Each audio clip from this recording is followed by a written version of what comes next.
5 o'clock? Okay. I'll call this meeting to order.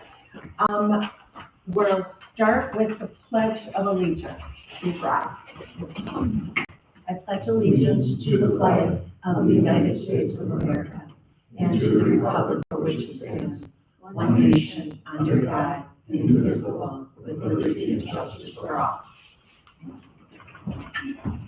Okay, the first thing I'd like to do is establish the ground rules for this meeting. Anyone addressing the chairman of the meeting must state their name and speak clearly. Any person making a motion or a second must also state their name. So, the next item is the election of chairperson. I will open the floor for nominations for a chairperson for the meeting. Are there any nominations? I'll nominate Diane Lippert as chairperson. No, second. Are there any other nominations? Are there any other nominations? If not, we will vote. Oh, you're supposed to say your name. I'm sorry. Okay, we'll do that going forward. Okay, all in favor of Marianne Lippert as chairperson for this meeting, signify by saying aye. Aye. Opposed? Motion carried. Next, as the chairperson, I will appoint a ballot clerk. And I would appoint Julie Strand as ballot clerk. And I will ask that all who are present fill out a registration form. Deb has the registration form. Everyone fills them out. Okay. And then all the non-residents of the district are asked to stand. Are there any challenges related to residency? Okay, you may sit down. It says that I will review the registration forms and verify residency and citizenship, but I'm going to ask Deb Dunn and Jen Zwislin to do that, please.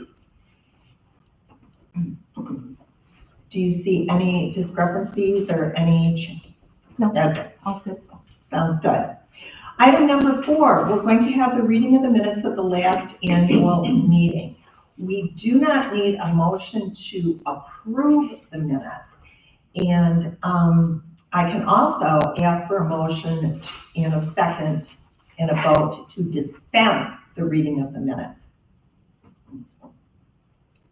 Is there a motion to dispense reading of the minutes, or would you like them read? I'll make a motion to dispense the reading of minutes, Lee Bowden, Tom Dexter. Is there a second? Second, Jason Dunn, Town of Dexter. Dexter. Yes. Okay, we have a motion and a second to dispense the reading of the minutes. All in favor, signify by saying aye.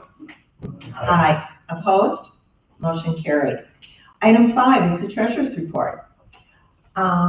We also can have a motion second and a vote to waive the reading of the treasurer's report. And by the way, the treasurer's report, along with the minutes from the last meeting, are in the packet. So, do I have a motion to dispense reading of the treasurer's report, or would you like it read? I'll make a motion to waive the reading of the treasurer's report. Chris Listen, Townwood. Is there a second to that motion? I'll second it, Julie Strand, Townwood. It's been moved and seconded to dispense or to waive the reading of the treasurer's report. All in favor, signify by saying aye. Aye. Opposed? Motion carried. I would like to remind everyone that if you are a resident of the Pittsville School District, you can make a motion, comment, second a motion, because this is the annual meeting. So, okay, item number 6, presentation of the budget. I would like to call on Pam Tesh to present the budget.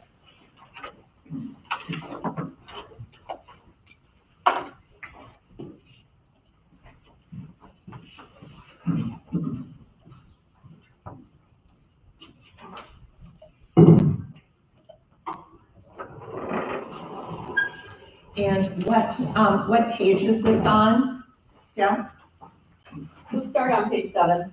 on page 7. Okay.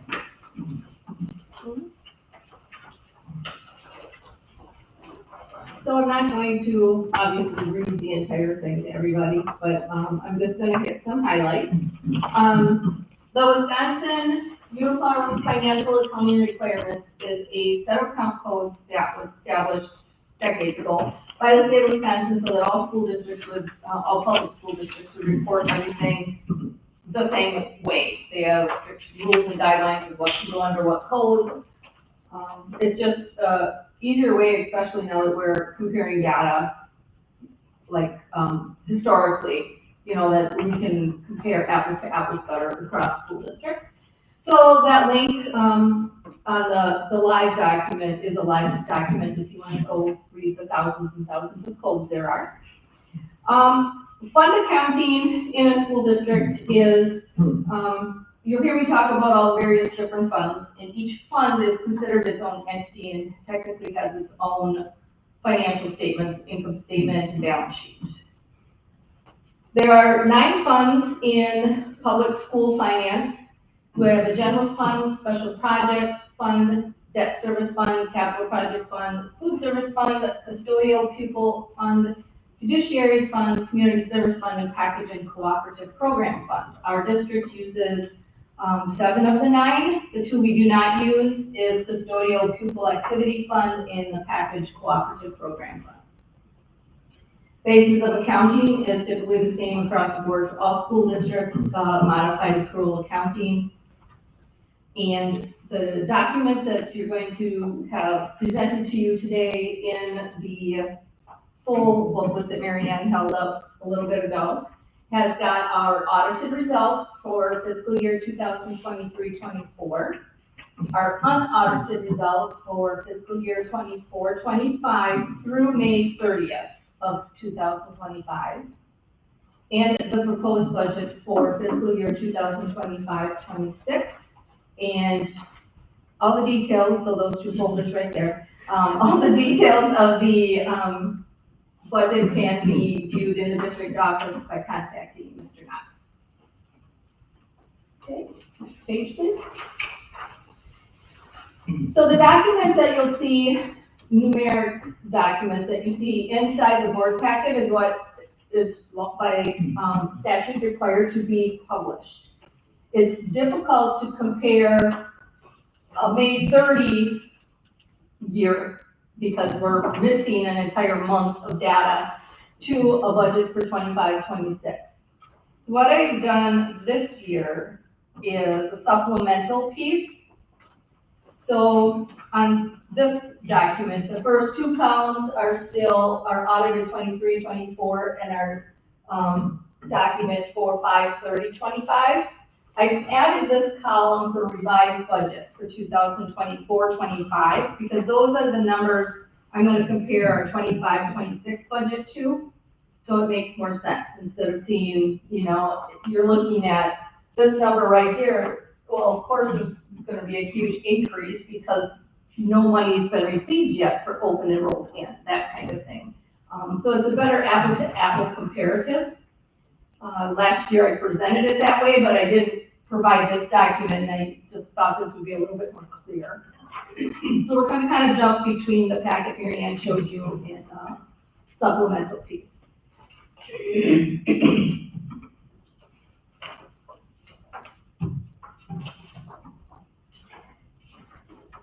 So Fund 10 document, or excuse me, Fund 10 is the operations.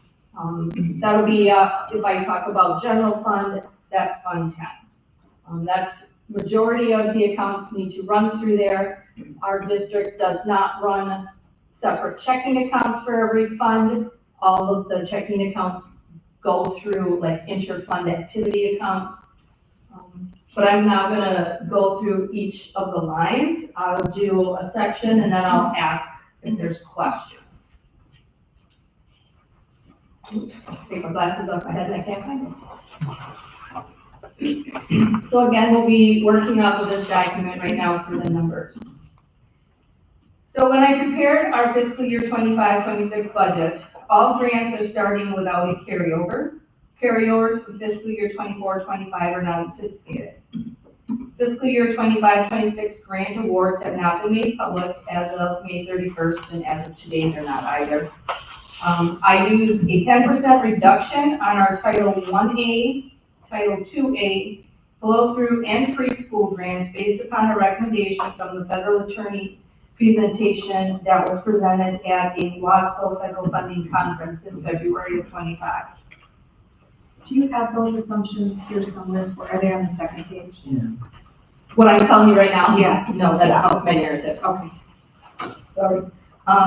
The school-based mental health grant is projected to be eliminated as of when this was prepared. That's coming from the Wisconsin Department of Public Instruction.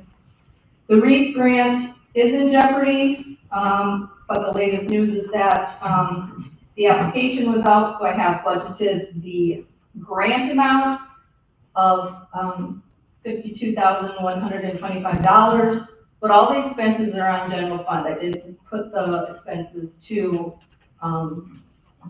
the grant at this point in time. And Do you know what the total decrease in federal funding that we can expect is? no, not at this point. I will get to that. A projection, well, 10% based on those few items, but another one on the chopping block is our 21st Century Learning Grant. Now they're speculating we'll still have it for 25-26, so irregardless, I already had it published by the time that information came out, so literally every day there's something new. Right now, if we lose 21st Century Learning Grant, that's $80,000, that's our after-school program. The REAP funding helps fund our behavioral interventionist and our social worker, that's a little over $52,000. Our mental health grant helps fund our social worker, that's about $17,000.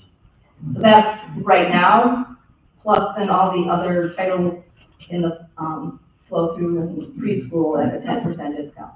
So we've made those assumptions in the revenue side. Have we accounted for them on the? All the costs, we haven't eliminated any positions, all the costs have been moved to general. Move to the 10, Fund 10. So all of the costs are being moved to Fund 10 general funds right now. I guess the best way to summarize this is that, I asked Pam this when we met last week, is that we budgeted very conservatively.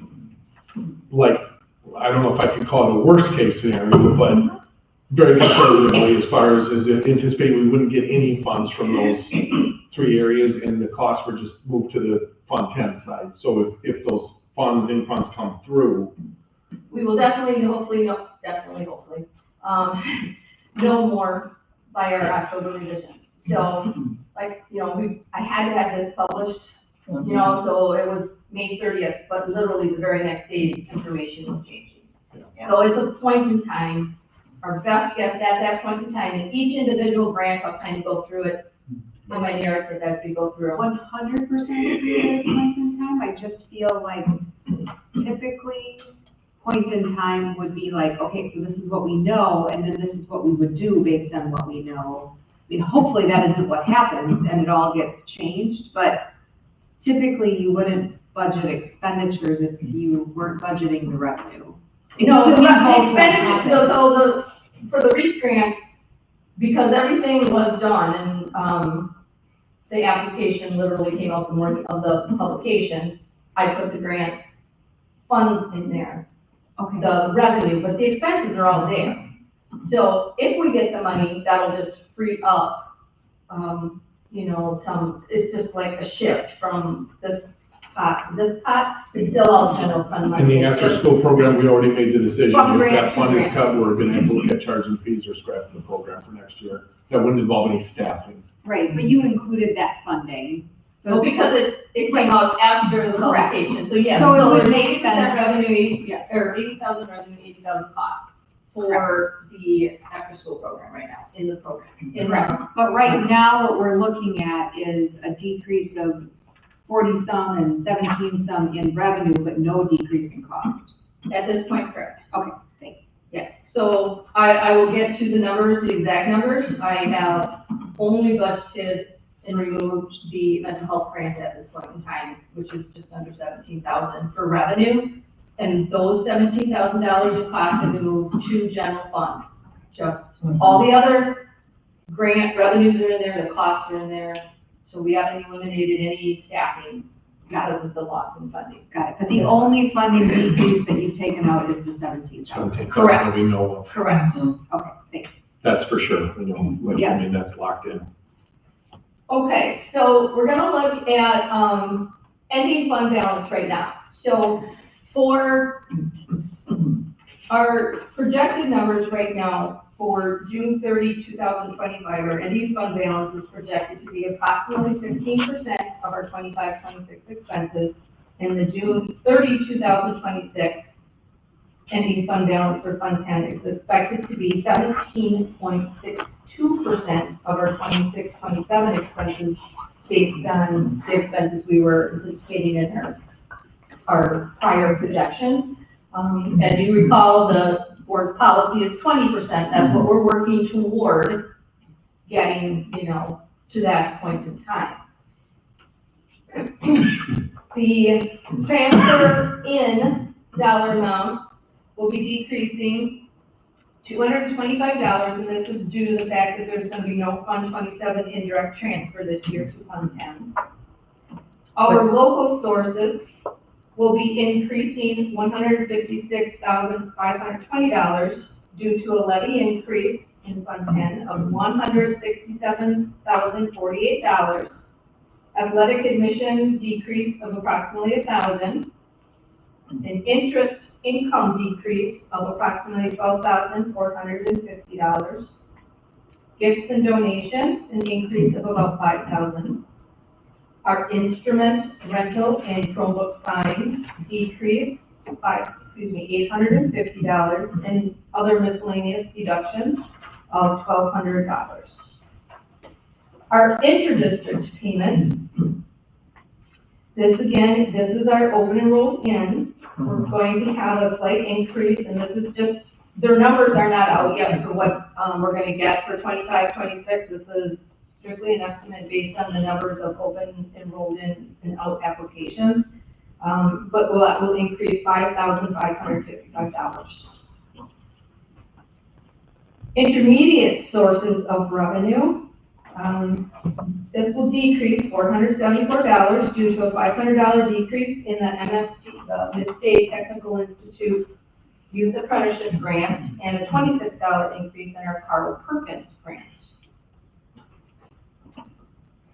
State sources will increase $102,695. Our common school fund should increase $2,912. Our general equalized aid should increase $135,383. Again, we'll have a decrease of the mental health grant of $16,957.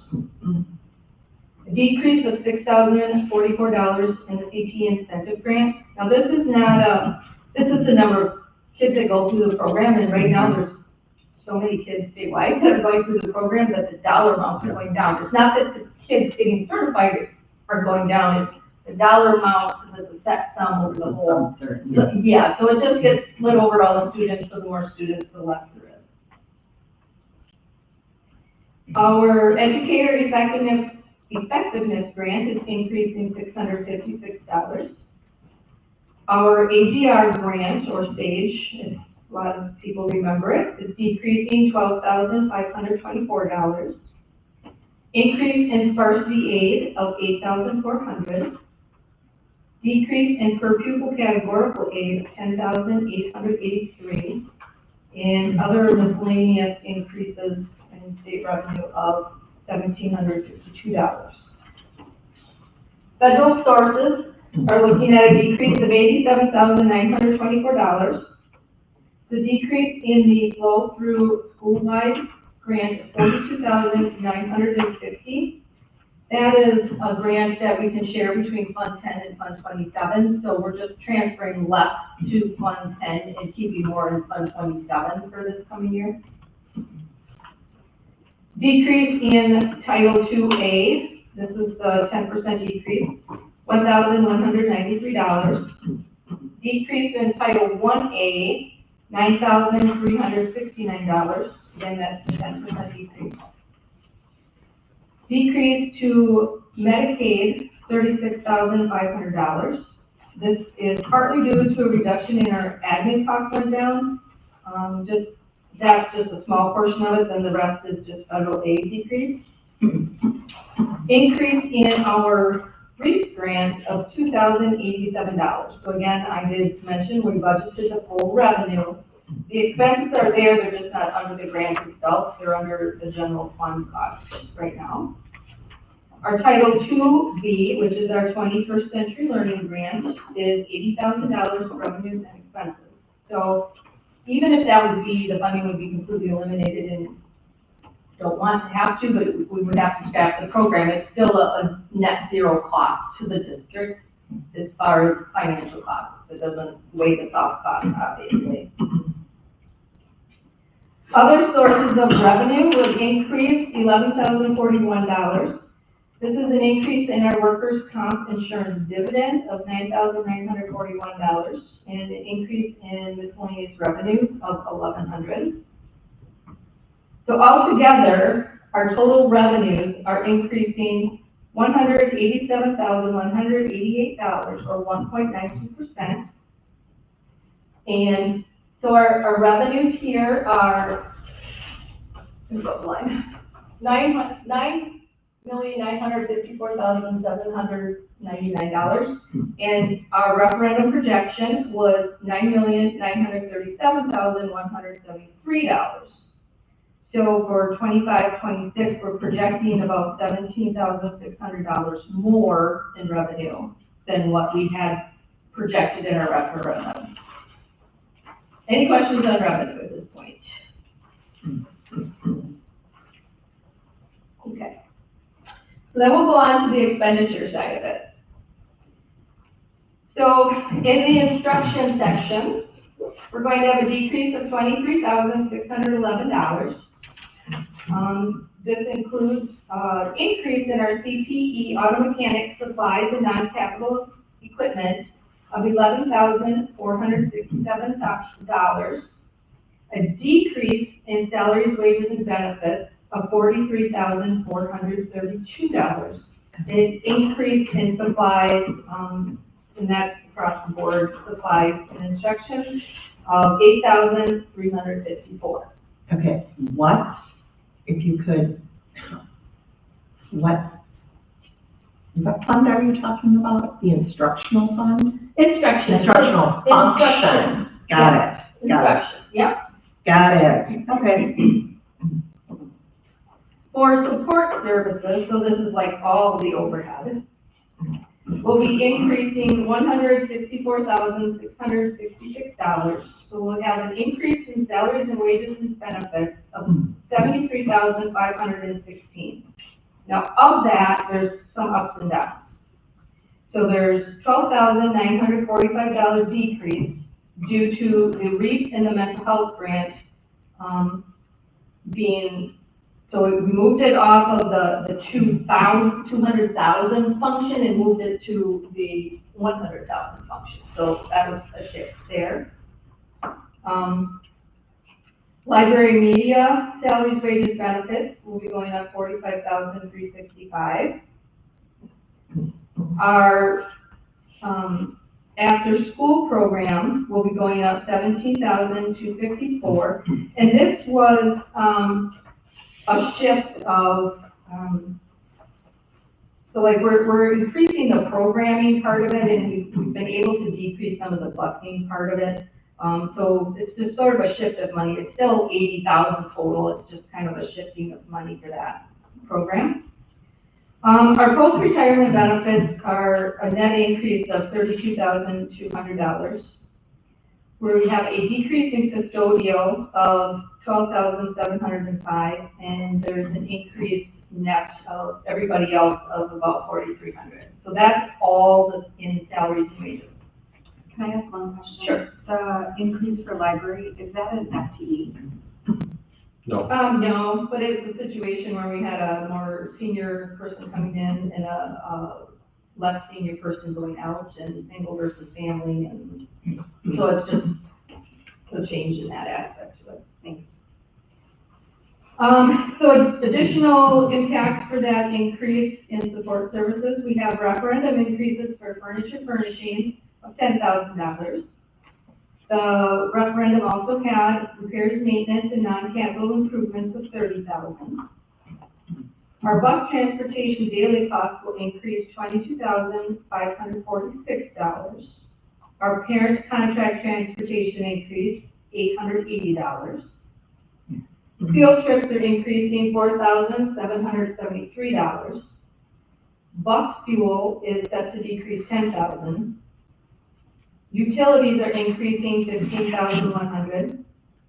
Workers' comp insurance is increasing $17,137. Now this is due to our higher wages over the last several years.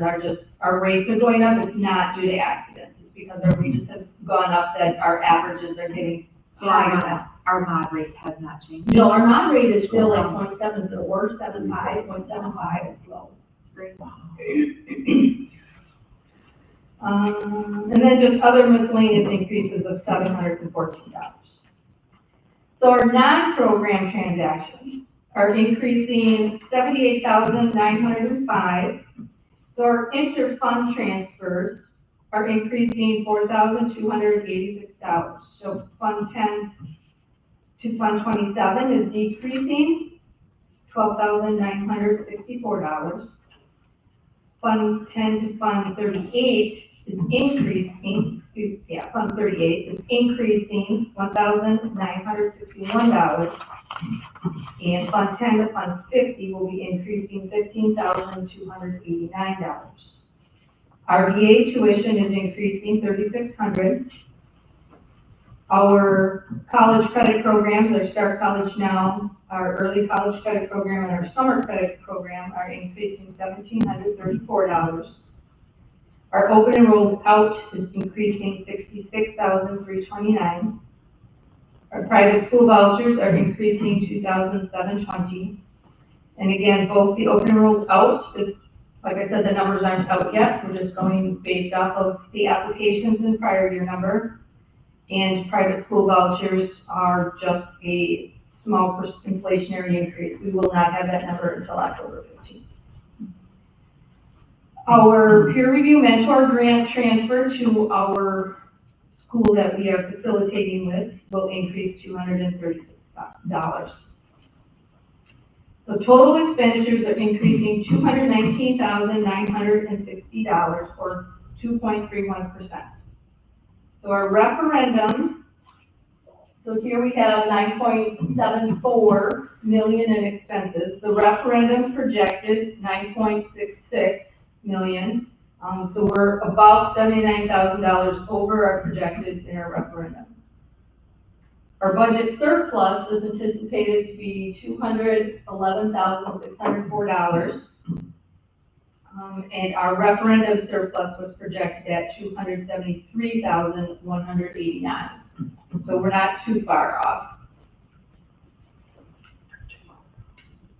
So we're about 62,000 Net different over what we said. Yeah. Okay. And again, part of that, is our 17,000, part of it is our Fund 50 transfer. So there is, there's reasons for it, although, not reasons that we like, but there are reasons for it.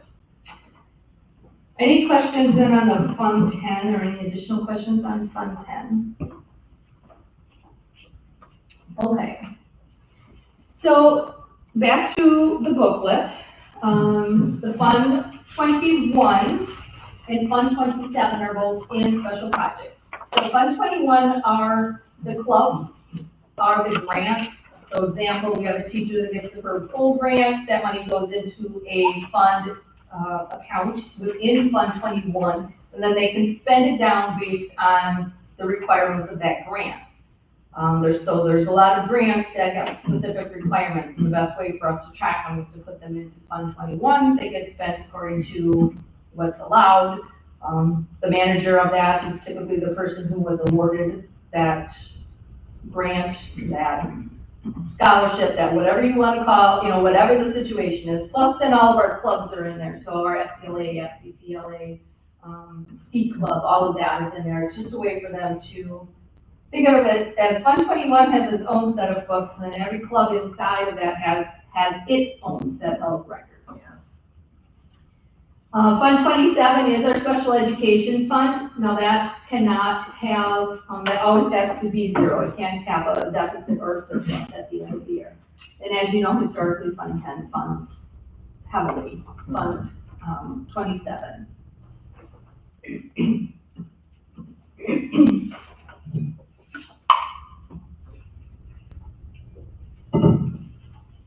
So, if we go back to our supplemental document, when I'm doing Fund 21, I am assuming that right now all the revenues and expenses are going to be the same as what they were for 24, 25, because Fund 21 is not a budget we do until September, when the kids are back in school, the clubs have had a chance to meet, they know how many students they have a better idea on how to budget. So typically those budgets are due at the end of September, and then they'll be adjusted in our October revision. With the exception of Lucy's Garden, because I know just from, what we've talked about previously, that Lucy's Garden revenues will be down and their expenses are going to be up because they're going to try and spend down, as much as they can of their earnings that they had gotten previously. So our revenue and financing sources for our special projects fund has a decrease of $32,417. Of that, Lucy's Garden in Fund 21 has a decrease of $65,000 in revenue. I'm leaving them with like a $10,000 miscellaneous donations here and there kind of thing. Fund 27 will have an increase in of $32,584, and that's an accumulation of a decrease in special education categorical aid through CISA of $19,550. Special education state aid increase of $42,132. Our flow-through grant increase is $29,051. Again, that's net as a transfer to Fund 10. Our preschool grant has a decrease of $2,438. Our Medicaid income is going to be an increase of $2,000. And our fund transfer to Fund 27 will decrease $12,954. And we're going to have a decrease in high cost of special education aid of $5,648. So our expenditures are also decreasing $2,417. Lucy's Garden will decrease $35,000. Now it's decreasing, but they're still spending down. That makes sense. Fund 27 will increase $32,584. The preschool grant is decreasing costs by $808. Speech and language is going to increase costs $11,577. Cross-categorical and program aid costs are decreasing $5,250. Our substitute teacher and aid costs will be increasing $14,905. Increase in physical services is $18,135. Counseling will decrease $1,651. School site services will increase $13,108. Occupational therapy services will increase $5,715. Physical therapy services decrease $2,125. Conferences and travel for both teachers and paraprofessionals will increase $5,692. Professional library is decreasing $2,282. The direction of special education is decreasing $14,691. That's sort of next to the increase in fuel services, so they're kind of the same, but they're just different function codes. Medicaid claim processing fee is increasing $1,119. The indirect cost paid to Fund 10 is decreasing $225. Project Search will decrease $8,250, and audiology CESA costs will decrease $2,385. So overall, we have a deficit of $124,629. And that's all Fund 21, and that's all them spending down their cash balances and fund balances. Any questions on special project fund? What's that physical therapy? That's a CESA service, for our special education students with IEP services requiring physical therapy services. Same with the occupational therapy. Speech. Okay. So TPT is required part of the IP and the contract out Thank you. services. Okay. So if we go back to our pamphlet again, debt services. Our outstanding debt at the beginning of 25-26, so this is the total of referendum and non-referendum, debt will be $6,530,000. Our non-referendum debt is due to be paid off in March of 2030. Interest rate is 3%. And our referendum debt is expected to be paid off in March of 2035, and that interest rate is at 1.74%. In 24-25, we paid down a total principal payment of $590,000 and total interest payments of $166,400 for total payments, principal and interest, $556,400. So if we go back to our supplemental page,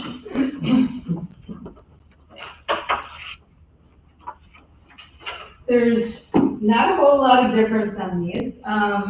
Our revenues are going to increase to $27,825. Fund 38 has a decrease of $100. That's combined of a levy decrease of $2,060 and a Fund 10 transfer of $1,960. Fund 39 will have an increase of $27,925, and what that includes is a levy increase of $29,425 and interest income decrease of $1,500. Expenditures will have an increase of $2,300 total. Fund 38 will have a decrease of $100. Principal increase $5,000 and interest decreases $5,100. Fund 39 will increase $2,400. Principal increase $15,000 and interest decreases $12,600.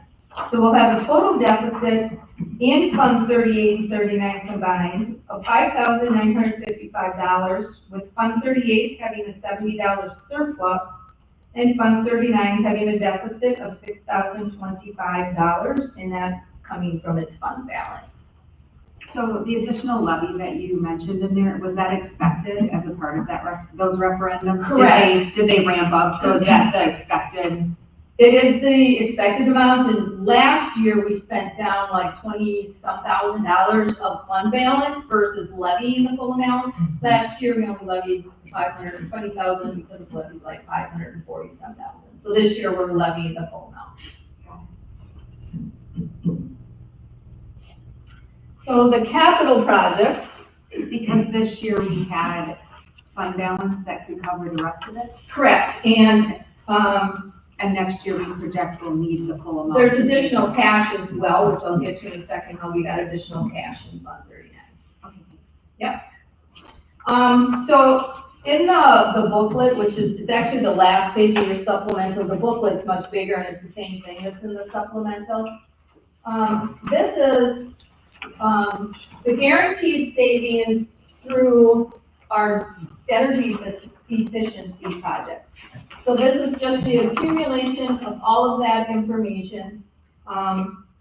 Total utility cost savings was $511,000, and non-utility cost saving, which is overhead and, like maintenance and, like just administrative cost is $74,600.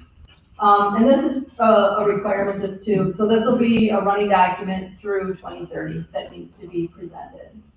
And I have like an entire spreadsheet that Honeywell did for us, way back when, before my time.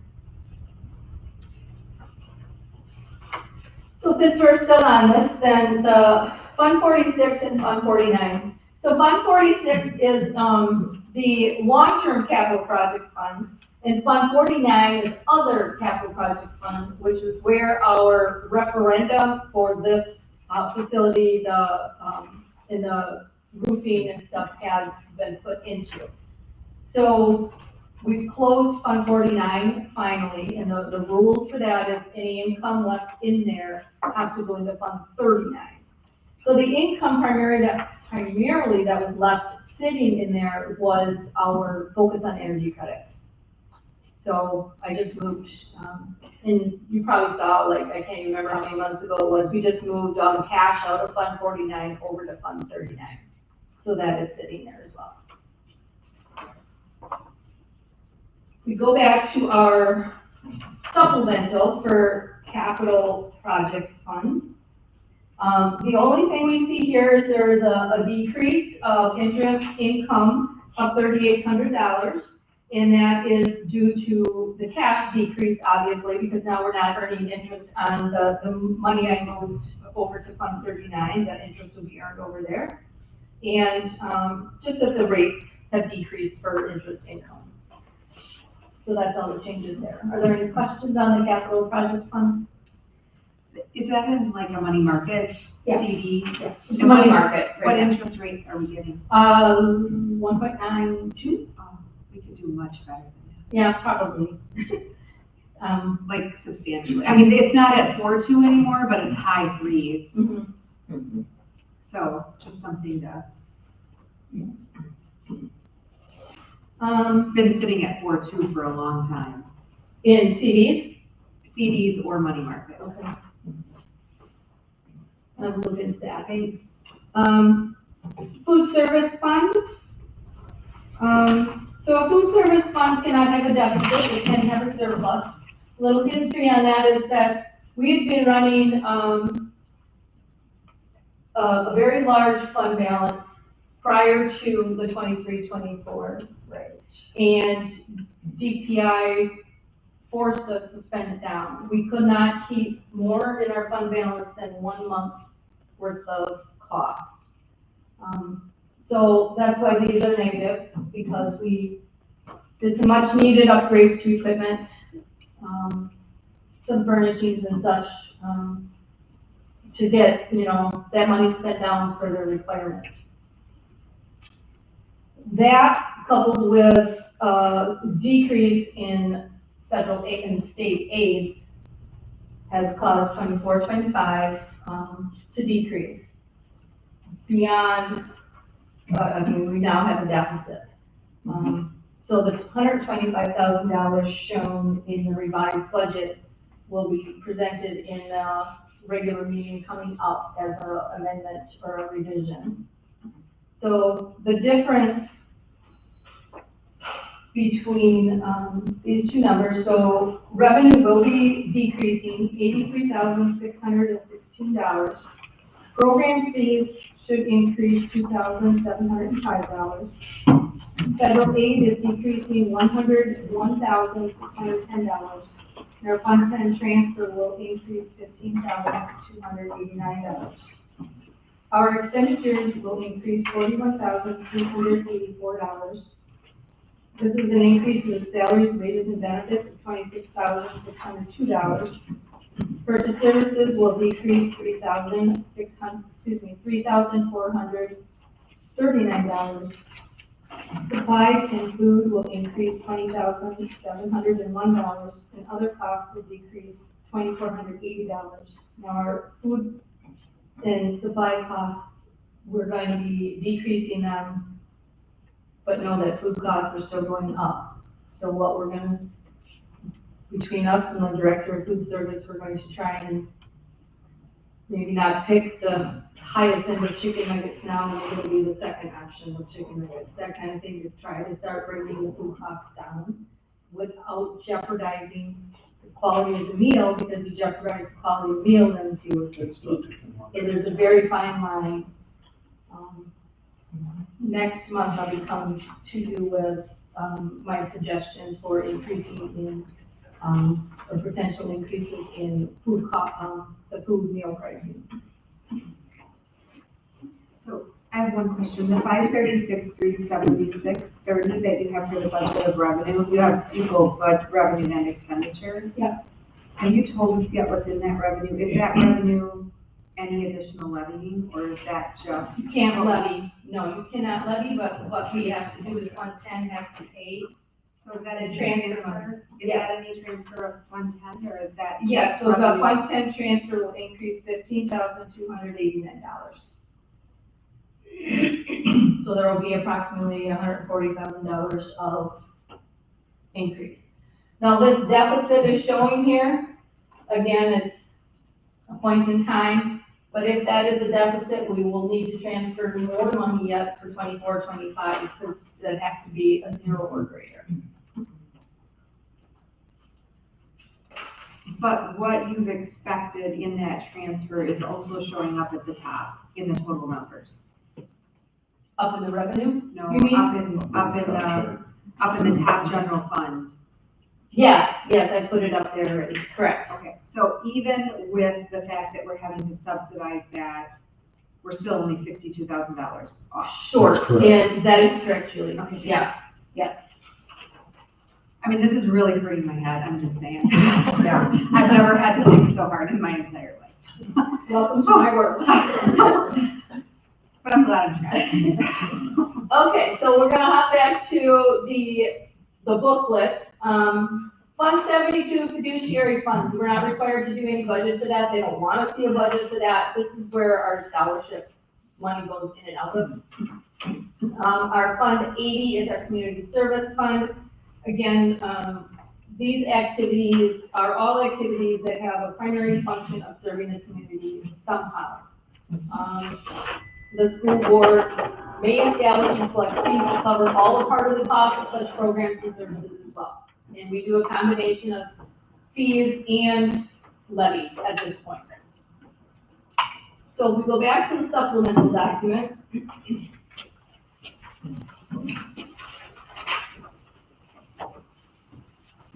So our revenues, and that should increase $173,401.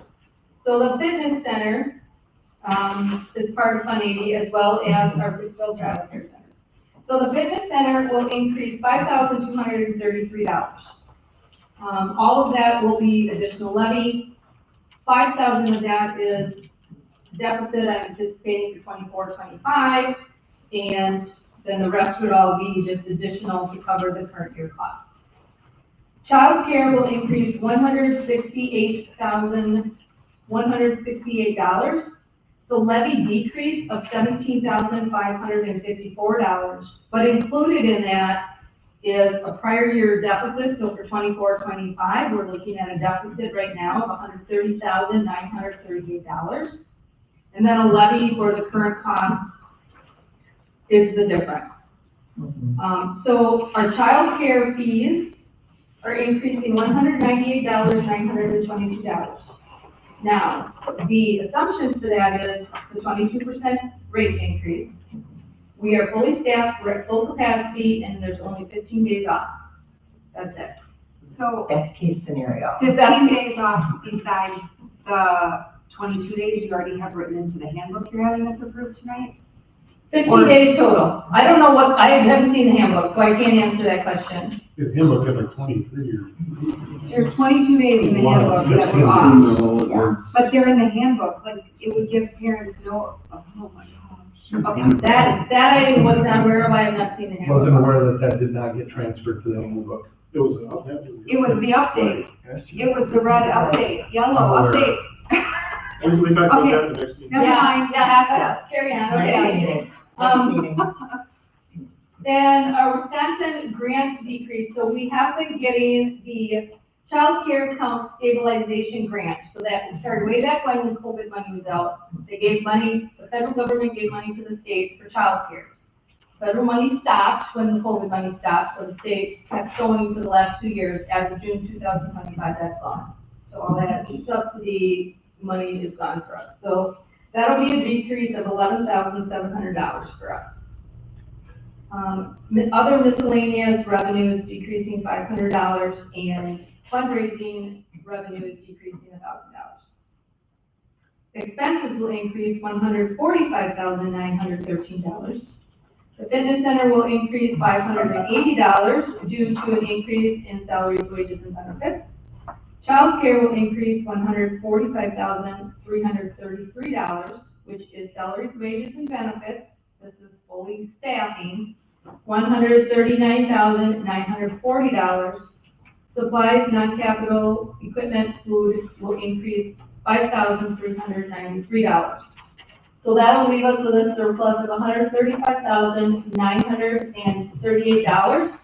So that is all to cover 24-25 projected deficit of $5,000 at the fitness center level and $130,938 at the child care level. Can you tell me one more time for the child care what assumption of additional revenue that was? The dollar amount or the percentages? No, just the dollar amount of the additional in the child care. Okay, child care fees, $198,922. Over what was budgeted the year before. The budgeted amount for the year before was 75% capacity. Yep, so it's $198,000 in revenue and $145,000 in additional staffing. Correct. Yep, Correct. got it. Yep. Did you say it was 5,000 was the cost of the fitness center? The deficit projected for 24-25, yes. Does that include like the cost like for upgrades, or is that just what we pay in the fees for the people on? That's salaries and wages, and then it's offset by the fees. Okay, so that's just like the cost of like whatever upkeep of the equipment, is that like? That's part of the rent, so the fitness center pays rent to the school, and the school upkeeps the equipment and cleans the fitness center. And that is not including the changes, the proposed changes, No, none of that's in there. None which of would that's be projected in there. no additional staffing. That's no cost, right? The people paying for the keys? That is correct, is what I'm saying. That's not This what's in scenario there. does not include. No. We won't have to add staffing, all we could do is add memberships, which would cut into that deficit, because we will not be increasing staffing, and they'll be covering the cost of the equipment.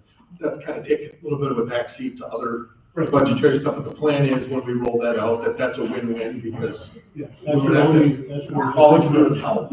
Well, we'll have additional costs, but now custodians will have more to clean, there'll be more lighting, there'll be more facilities, that kind of thing. So there'll be cost offset to the revenue. I would anticipate that would be That's negative. not budgeted in this at all. Yeah. So I haven't accounted for that at all in this. Yeah, minimum wage. By October, if there's changes, we'll have it in there. Okay, so total expenditures. So if we look at, so 23, 24 is 10% less than what full costs were for 23.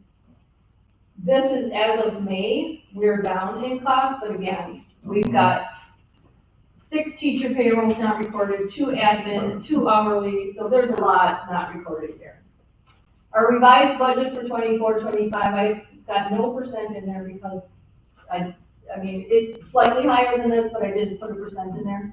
And then our budget for 25-26 is 23%, because it's what had to be published, is off of May 30th, okay?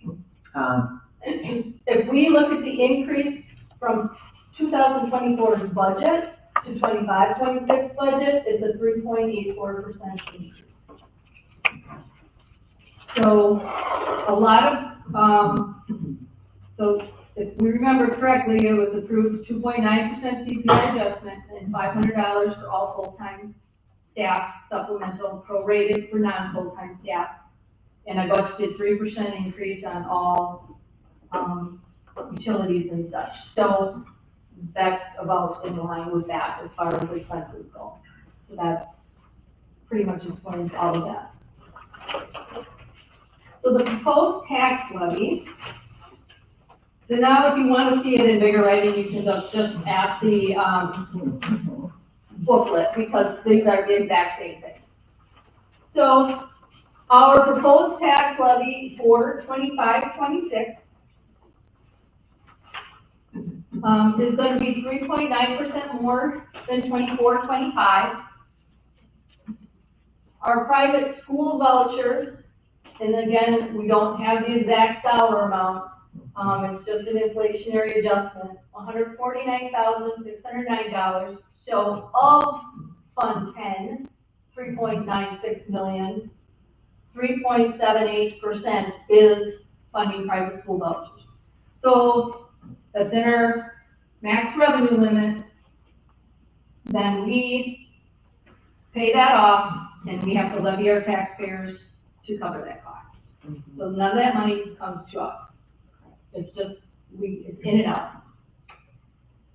This section down here breaks it out a little bit more. So you can see the general fund without referendum is just a slight decrease. Then the referendum portion is a $300 increase. You can see our $300. I'm sorry, what did I say? 300. Oh, no, 300,000, sorry. 300,000. Our $29,000 increase in, referendum debt, our non-referendum debt goes down a little over 2,000. The community fitness center is going up. Child care is going down. So our total levy will be $4,847,801. That's a 3.9% increase. Our mill rate will be 8.455. And our referendum projection was at 8.49. So it's just under our referendum projection. Are there any questions on the levy stuff?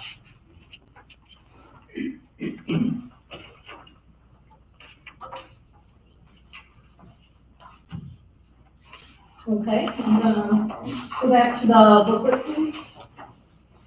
And then scroll to the bottom of 12. So again, discontinued program, the only thing I've discontinued that hasn't been budgeted anywhere, because these guys basically said it's in jeopardy, we won't see the money. We see it fabulous. If we don't, we are going to be out just under $17,000. So again, that's not budgeted anywhere. The referendum approved additions for furniture, repairs, maintenance, non-capital improvements is $40,000. Now, we also had $40,000 in curriculum. And we had went way over our budget. I mean, that, I don't want to say we, caused a deficit or anything, but we had more in curriculum the year before because of the changes for Act 20. So I didn't add the extra 40 here because we're still actually under what we spent the year before because we spent so much the year before.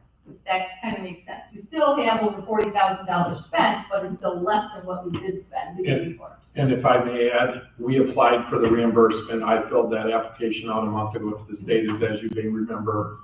Originally, the mandated curriculum, there was no choice with the purchase.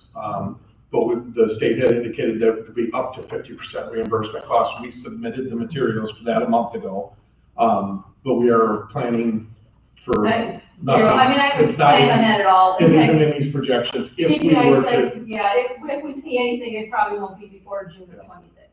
but if we did, best case scenario would be approximately $24,000 if we got full reimbursement. That's not included in these projections. Great. So then our auto mechanics class non-capital supplies, $10,000 increase, and our Fund 10 to Fund 50 deficit cover is $140,000 to $289.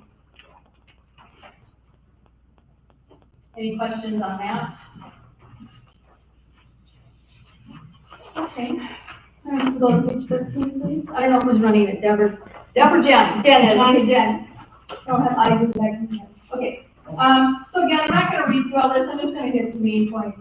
So a tax levy is the total amount of property taxes levied or assessed to municipalities in our school district to fund school operations.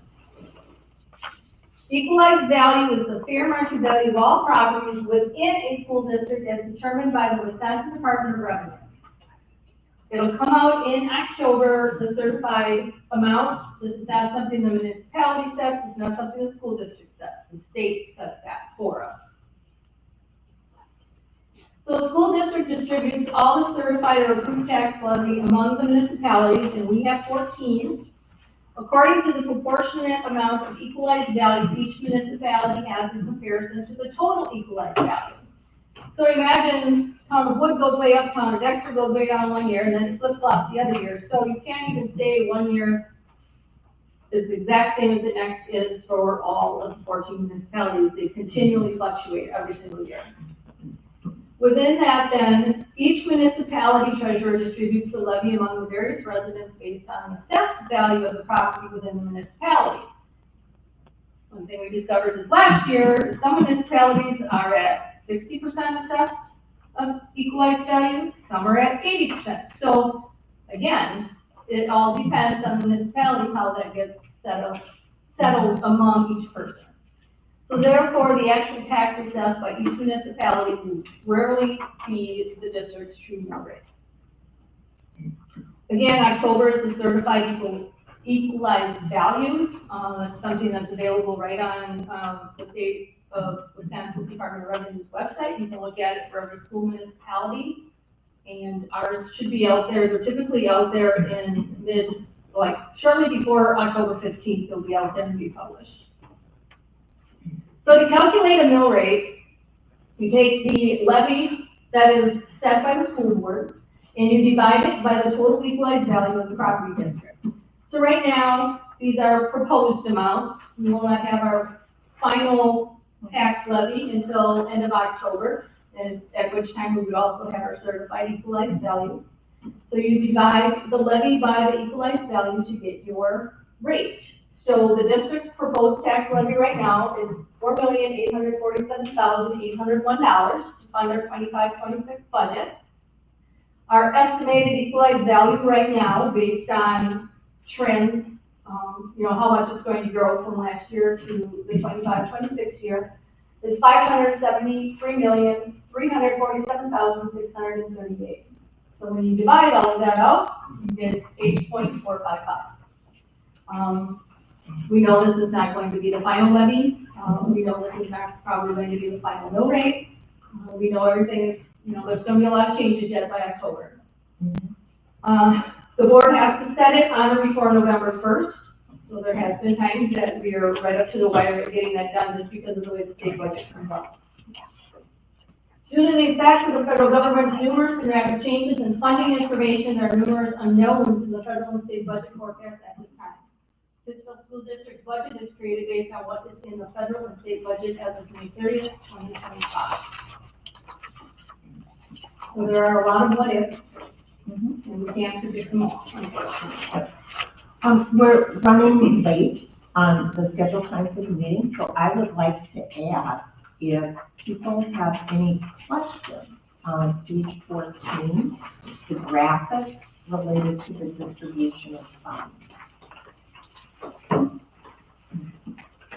Are there any questions for Pam on those graphics? Do my third ask per Robert's rules? Are there any questions related to the either the circle or the bar graph? Hearing none.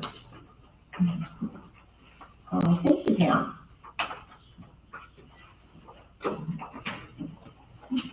Okay.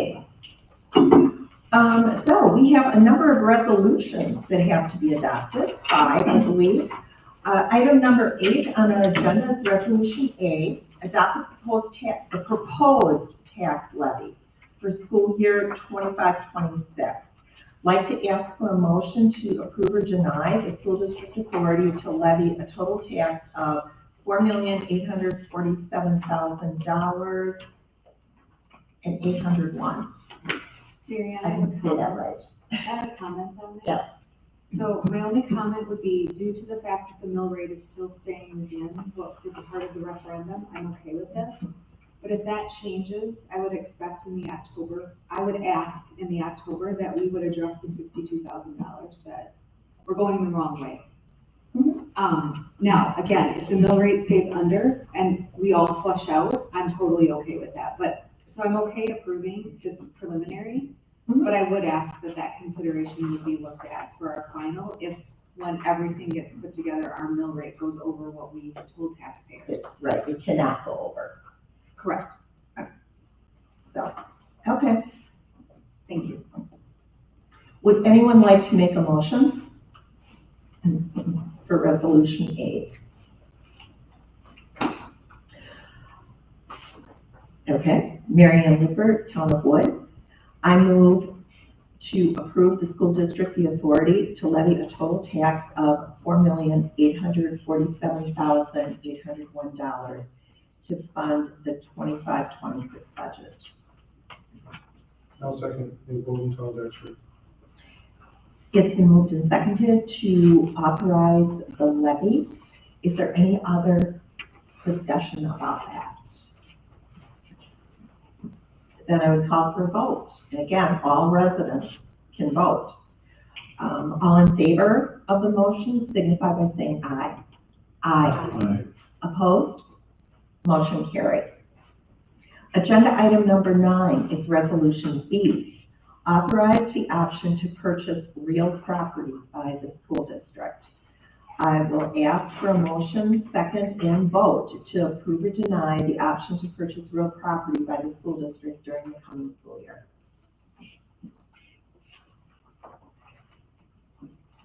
I'll make that motion. Nate Bolton, Town Dexter. To approve or deny? To approve. Okay. Is there a second? I'll second it, Julie Strand, Town of Wood. It's been moved and seconded to approve for the school board to have the option to purchase real property by the school district during the 25-26 school year. Any discussion? Then I'll call for a vote. All in favor, signify by saying aye. Aye. Opposed? Motion carries. Resolution C, authorize the annual salaries of the school board and the reimbursement of actual expenditures incurred by the school board. I will ask for a motion, second, and vote to have the salary remain the same, increase or decrease the salary, and authorize reimbursements to school board members for actual expenses incurred while attending meetings outside the district according to section 120.10 of the Wisconsin State Statute. So moved as presented, Jason Knott, Town of Dexter. Is there a second? Say the same. Yes, yep, so moved as presented. I'll second. Crystal, Town of Wood. It's been moved and seconded to have salary remain the same and to authorize expense reimbursement for school board members. All in favor signify by saying aye. Aye. Opposed?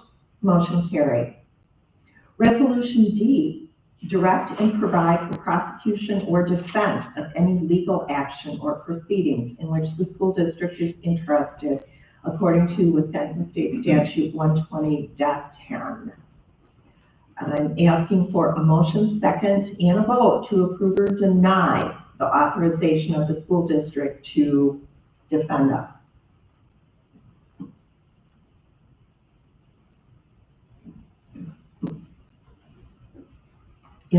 So moved, Jason Knott, Town of Dexter. Anybody can make motions here if you're a resident.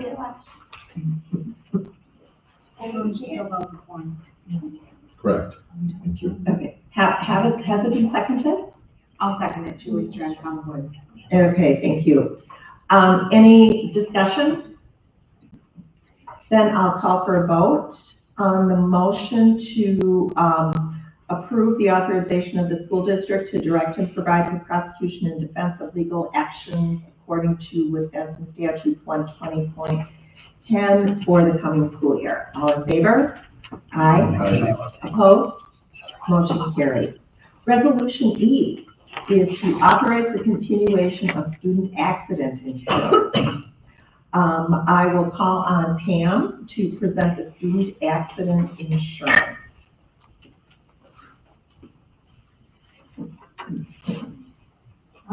So the 24-25 premium was $5,806.50, and that premium covered all students no matter how many for the 24-25 school year. The interscholastic athletic coverage is available for families to purchase separately. As of the printing of this document, $0 in claims have been paid for 24-25, and for 24-25, there's only one claim pending.